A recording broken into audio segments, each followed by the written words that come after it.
And what's up guys, Technicals here. It's time for another build, my favorite type of video to do. I love putting things together. So we've been mining full bore for about 2 months now. We got some payouts, we put something aside for taxes, and we covered our electricity, and now we have some discretionary funds to use to add to the farm. I'm mining and holding on some ends, but on the most of it, I got this YouTube thing going on now, and I have to keep doing stuff and keep building stuff so you keep watching. So what are we doing today? We're adding another CPU mining rig because CPUs seem to be the hot new thing right now, and they're super duper fun to build because they're small, compact, they're not like GPUs in a rig where there's so many moving parts. They're just kind of like one-off sort of builds, and they're generating $1.50, maybe even $2 a day. What do we got for it? Ryzen 9 7900X. So I've got the 7950X 3D. We're going to be doing something with that here soon.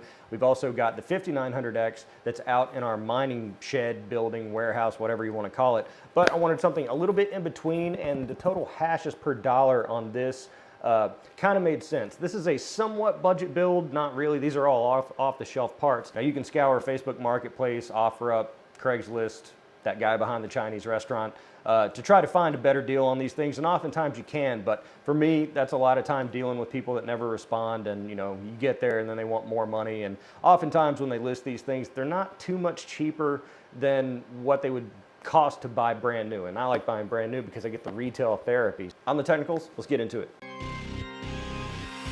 The Technicals. Power supply, Thermaltake Smart 500 watt 80 series, not super efficient, but it is super cheap, about $40 on Amazon. I'm going to be putting it in this miniature ITX frame, which I broke during my trial run of this video. And so I'm printing a new one over there. Ryzen 9 7900X 386 on Amazon right now. 32 gigs of 6400 megahertz DDR5. Got a little NVMe here. We're gonna flash that with Hive OS, so it's all, again, a self-contained unit. The biggest box we have is this Phantom Spirit cooler for the AM5.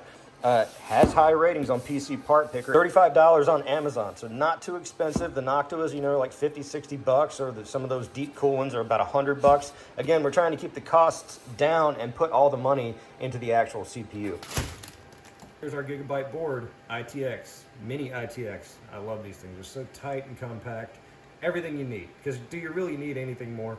It looks like it's got propellers, so that's cool. You can put the propellers on the board and maybe it will carry me away to a place where crypto was never invented and I could finally be at peace. All right, the 3D printer's starting to chooch, so I imagine a lot of you are gonna tune out now because the audio sucks so bad. Hey, it sucked from the beginning, so what are you complaining about? Nice little processor and aesthetically very pleasing. I mean, those ridges, you could set your watch by those ridges. Give it the old wiggle.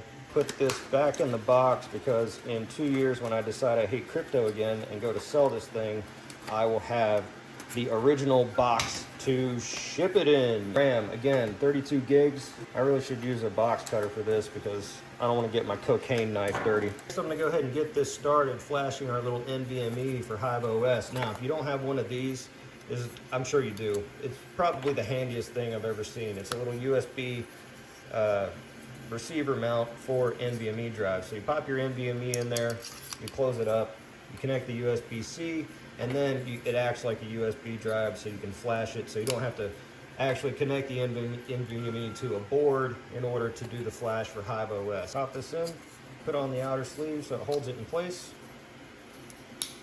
lock it in, connect your USB-C, plug it in, and flash. I have some of this grizzly left over from when I did my KSO Pro repasting. I'm not sure if that's enough. I'm not sure how far down that plunger really goes. I'm hoping it's enough to do this 7900. Let's find out.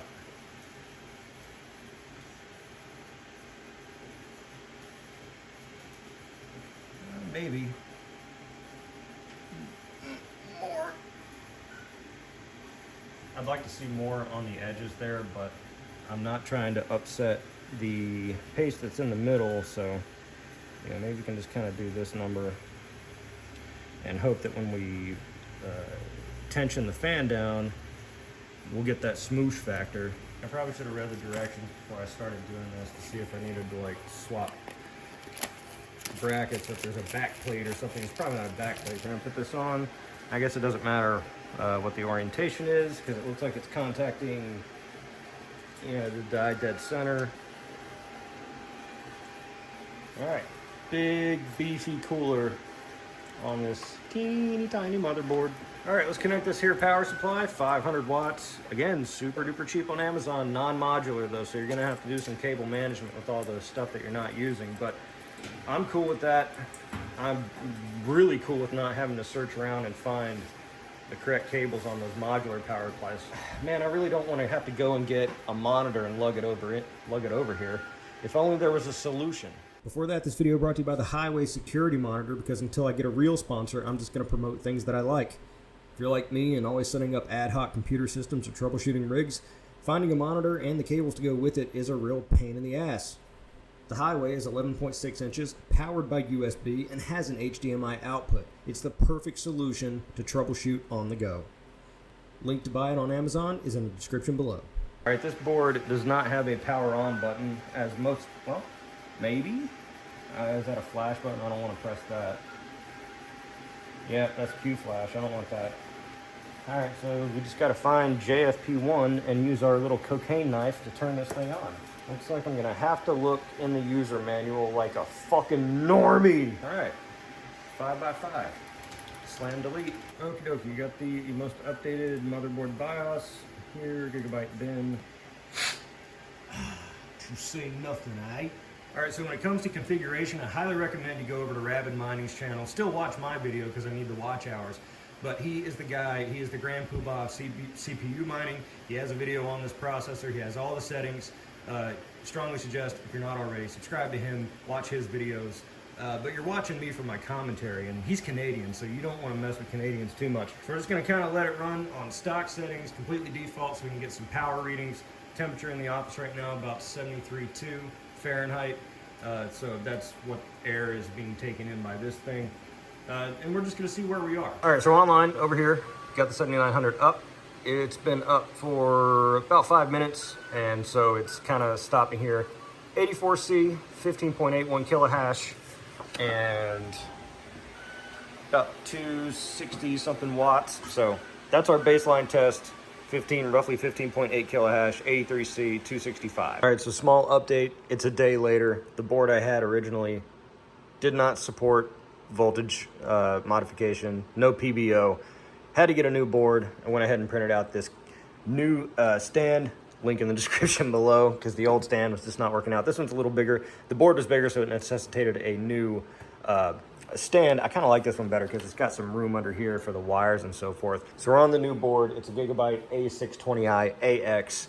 Supports everything. Nice big board. It's the heaviest board I've ever felt for a regular MATX form factor board.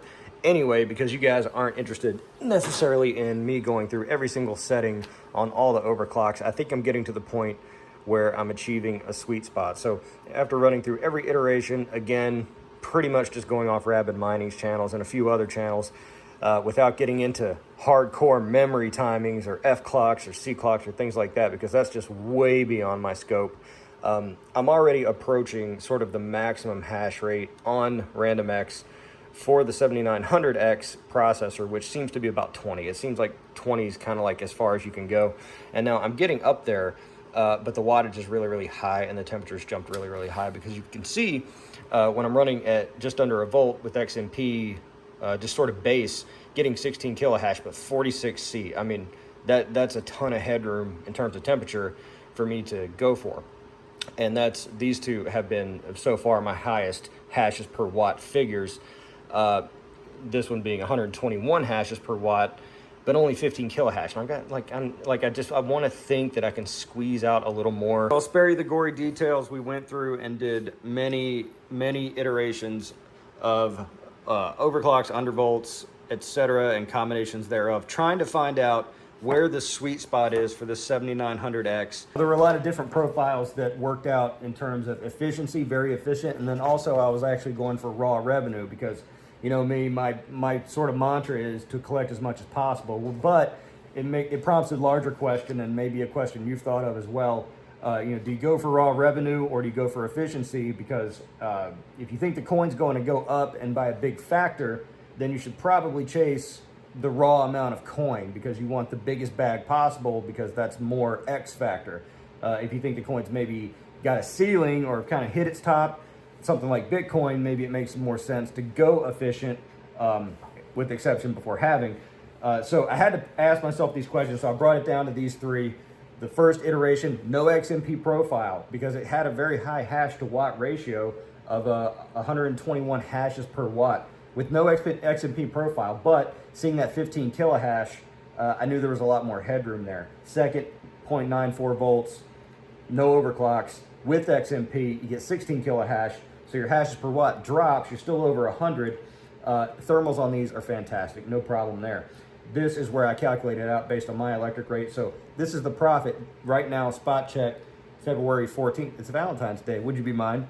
$1, $5, $5 here on my last one, which is 1 volt, 4.94 underclocking. I'm sorry, overclocking, just not as much. XMP and high bandwidth support for XMP profile, 18.5 kilohash. Now it wobbles a little bit, but it's still giving me 107 hashes per watt. So prompting the questions, do I favor revenue or profit? But then I also got to think about summertime because it's going to be hot.